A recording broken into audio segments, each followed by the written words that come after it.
अगर मोतियों के दूगो पड़ते तो चाहिए। एक गुलाब वाला और एक जैस्मिन वाला, एक को मैं समझ लूंगी और एक को समझ लूंगी, ठीक है। माई का सिंगार वाला सेट चाहिए, अगर मोतियों के दूगो पड़ते तो चाहिए।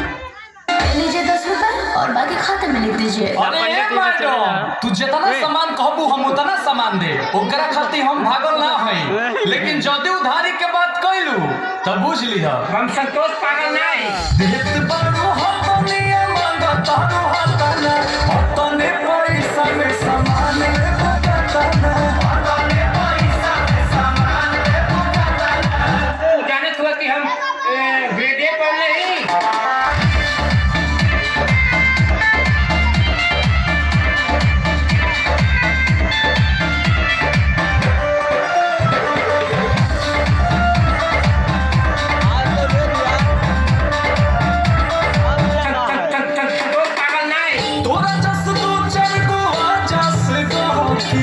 फंस जाई मोर तो कंधारी हो, नहगत लगा के चढ़े ऊपर सारी, खुश होई जई है महातारी हो।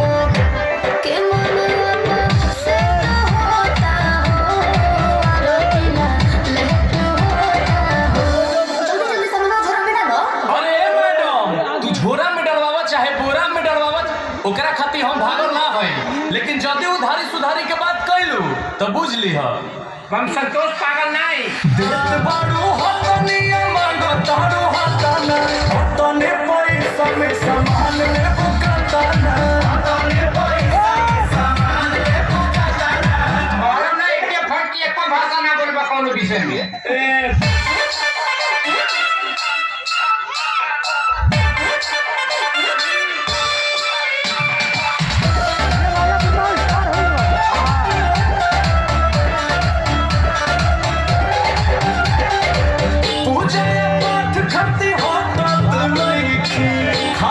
साथे जमाना के अंकुश के ऊपर से बातें दबाओ, कंप्रोमाइज ना होई अठवाना के।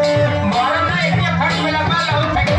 के दे दो चुना रे जाएगा हो, नाम से सुबह में जाएगा हो। अरे ले लीजिएगा अपना पैसा, भिजवा दूंगी।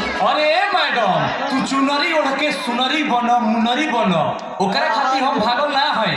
लेकिन हमरा अभी पैसा ना मिलल तब बुझ लिह हम संतोष पागल नहीं। देत बारू हतनिया मांगा तारू हतना, हतने पैसा में सामान